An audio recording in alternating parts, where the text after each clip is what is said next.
This is season 4, episode 9 of Drink Like a Lady, which is a podcast designed to get you, as a female leader, a seat at the bar and a seat in the boardroom. I'm joined by Kathy DeChirco Stewart, who is a business strategist. And in episode 9, we're talking about how to become a strategic thinker. And to be honest, Kathy, we've been focusing on this theme pretty much the entire season, haven't we? Yes, we have. And, once again, it's really so critical to someone's future and to the sustainability of it. And what we find every time we look deeper into what is going on with entrepreneurs, organizational executives, we find that strategy is a key to their success. 100%. So what we decided to do is offer you a list of questions that you can be asking yourself if you're thinking about how to become a strategic thinker. And we've actually transposed this on the Spanx story of success as a means of illustrating an answer to each of those questions. So the very first one, I forgot to put up my banner there. The very first one is to look for solutions, not necessarily problems. And what I thought was interesting, I've heard Sara Blakely speak a couple of times in person back in the early days before she really blew up. And she talked about the fact that she had built this prototype, these footless pantyhose, and she went around with her prototype seeing who could manufacture it. And she was startled to find that all the manufacturers were men. Yep. And the other thing that she found is that they never actually tested the hosiery on actual people. They just created a little rubber cord, and that went into every single piece of hosiery, and it didn't toggle for the bodies that it was supposed to be on. And I love, I did not know that, knowing as much as I knew about Spanx. I did not know that. Now it made a lot of sense when I got pregnant of why I couldn't wear pantyhose at some point, but also I think, once again, it really illustrates that our audience, when we sell to our audience, they will get it. When we're even going to manufacture and men, they're like, no, everything's cool, so this is a fabulous story that we're going to discuss today. Yeah, and her solution was that she actually measured and tested out the hosiery on her mom, herself, her friends, because she really wanted to make sure that different sized consumers, her brand was going to be inclusive of all different sizes. And by the way, Kathy, every time I have like a bunch of carbs, my hosiery doesn't fit either. So I didn't have to be pregnant. It's not just pregnancy then. So the next one is to ruthlessly prioritize. And I think that this is something that I hear a lot of women really struggle because the overwhelm is real. But in the case of Sara Blakely, in this case, she wasn't going to go door to door selling fax machines as she did in her early days. Right. She knew she had to get into a department store. What she decided to do really was, and this is a great strategy, is to go for the best of the best, those that are influencers in terms of the stores and where other store brands and buyers would go and look for inspiration. So she went to Neiman Marcus, the Neiman Marcus group. And what slowly happened within a very short period of time is she was put into all 7 of their stores, which means that's a full roster of the stores. And that's really an accomplishment for individuals who are selling to the department store business. And after that, Bergdorf's followed suit, Bloomingdale's followed suit. But there's a story about how she actually changed into the Spanx shapewear at the meeting with the buyer in the ladies' restroom with her so that she could see and prove the benefits of what she had created. And the best part about it is that most of the women, having come from that world, most of the buyers were women in the hosiery business. So what better way to say to them, try it on, figure it out, and they would immediately understand it, is for them to get a package of Spanx. And she also, when she was pitching her product in the stores, she would ask her friends in the areas to come and ask a series of questions. So they seemed very eager supporters of the product. Yeah. That's really, it's a planting type of thing, but it's a really great idea, because what happens is all of a sudden, really astute buyers will go to the individuals on the floor and say, what are you hearing? What are people saying? That's in lieu of also, the numbers, because sometimes the numbers, especially in hosiery, is a little deceptive. We tend to buy hosiery and then we don't return it if it doesn't fit, right? In this case, they could also see that there was a lot of conversations going around on the floor. And she spent time in the stores where her product lives, and she Oh yeah. noticed that all of the packaging, and we're going to get to that in a second, but all Yes. the packaging for hosiery was usually white, beige, and she decided to go a different direction. But in on the account of ruthlessly prioritizing, she made sure that she got into department stores because that's where most women Mhm. seem to go to buy their hosiery. And then Mhm. the second priority was to make sure that celebrity star power got behind her product. And this is where Oprah comes in. Yeah. And that is really one of the key strategies of some of these really young brands. They don't put a lot of money into advertising. She did not until recently.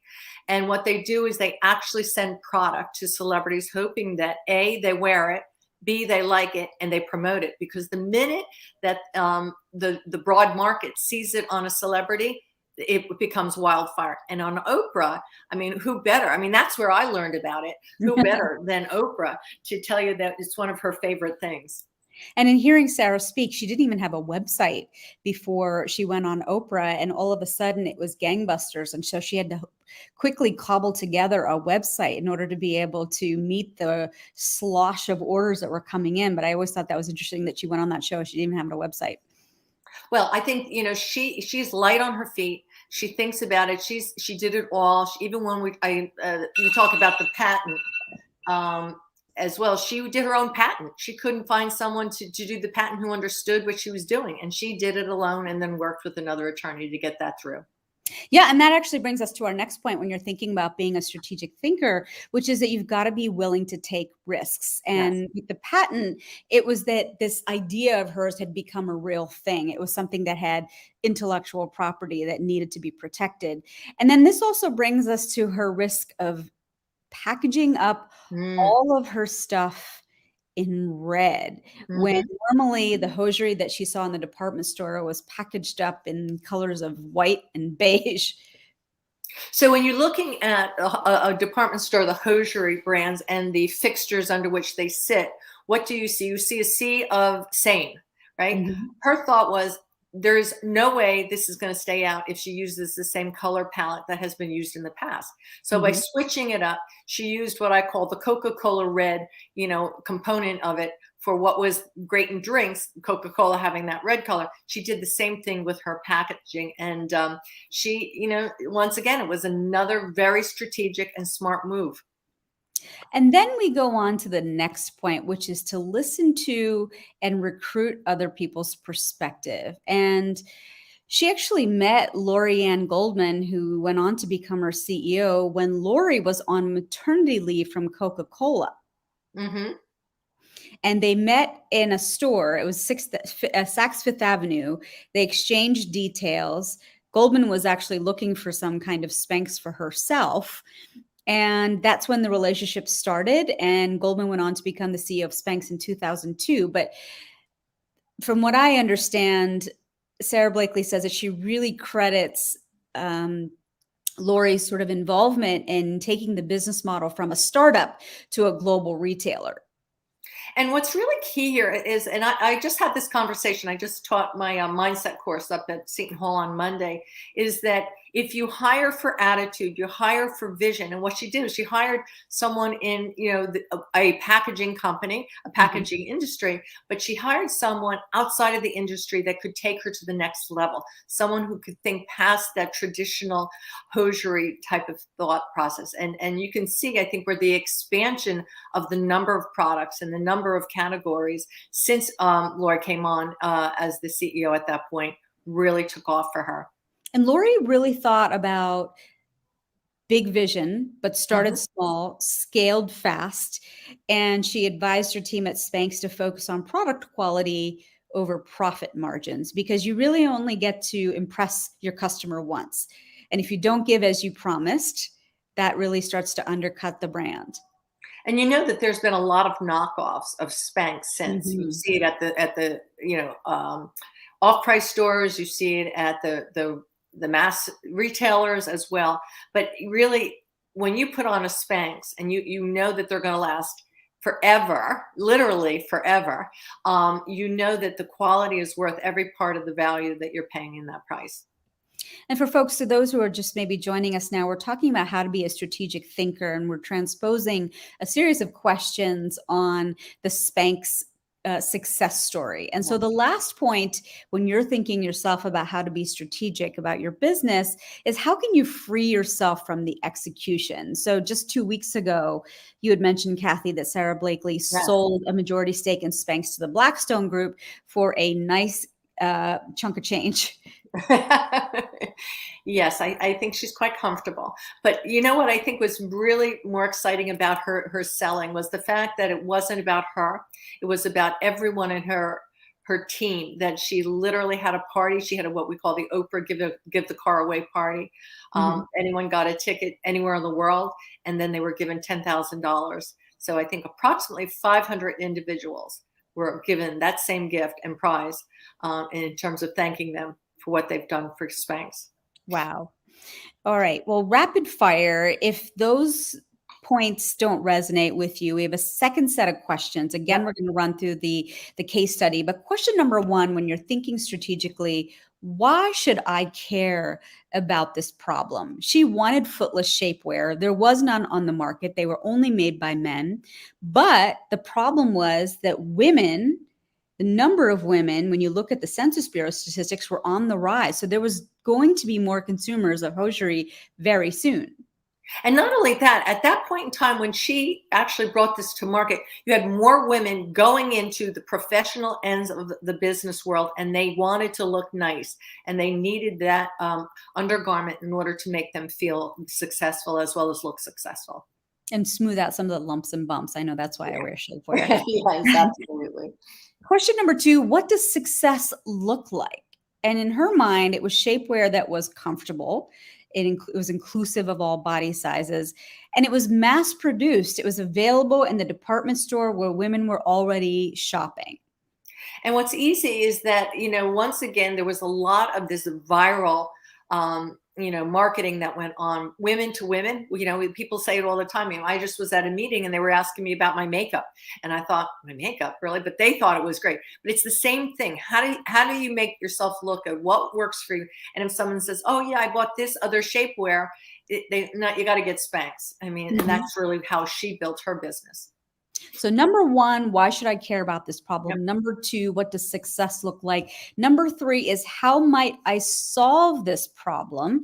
And she, of course, made a prototype, found somebody to manufacture it. We don't know if the jury's out, if it was a male or female that manufactured it, but started pitching department stores to carry it, and also knew that she was going after a younger demographic. Well, what was interesting, it was actually a man who owned the factory down in the South, which is where most of the hosiery was produced. And he brought home the idea to his two teenagers, like 18, 19. And they were like, "No, Dad, you have to do this." And that's how that turned around for her. Oh, So wow. you talk about a young generation who understood it. That young generation knew that it had to be produced. So she solved the problem by Yep. not taking failure to heart, really. She just kept going and pushed through all the no's because she knew her bigger yes and she knew her bigger why. She catered to a younger audience. She used packaging to appeal to that audience. And she also considered the price point. Should we talk about that for a second? The price point for her was she really looked at the margins in terms of what it took to produce, what it took to get it out there and operationalize. And she never short circuited the fact that she couldn't sell it at a higher price point.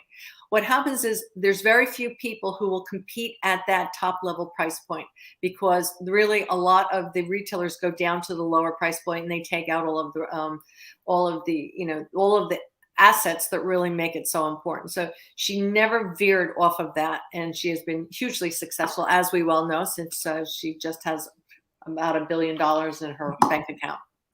I have a hard time spending money on pantyhose because it always rips. It's like it's already, you're buying into a tragedy every time you buy a pair of hosiery.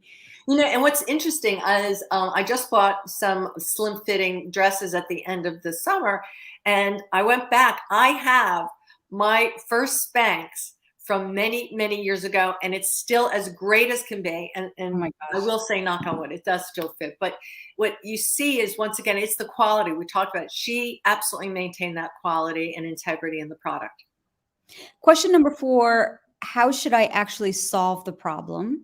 Which is that she got it into department stores, didn't go off and create her own brick and mortar. She got it into a stream of shopping that was already natural to most. And then the final thing is, how can I take action? And she took action in one of 3 ways. We talked about this. She appointed a former Coca-Cola exec who had already spent 10 years at the company and was able to transpose her knowledge. She used PR. She thought that word of mouth was going to be powerful, but she also needed to sink money into PR. And then the third thing was that she leaned on those celebrity endorsements.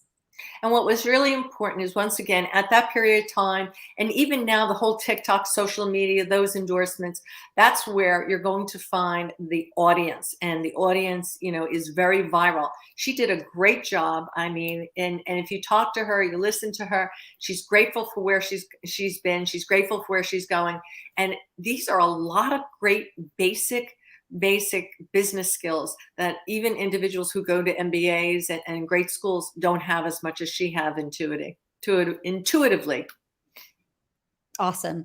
All right, Kathy. Well, we're going to wrap it up here because I think that we've made our point on how to think strategically. And I really enjoyed this episode because I think we can all take some of these questions and transpose them into our own businesses. Now, you're a business strategist. If anyone wants to work with you, how do they get in touch with you? They can call me directly on my cell at 609-933-7600. And if you would like to get in touch with me, I have a leadership platform for women. I live, breathe, and eat leadership, more importantly, self-leadership. You can always get in touch with me at joy@joyadas.com. All right, Kathy, we'll see you next week for our final episode of this season. All right. Take care. Have a great week. Bye. Bye.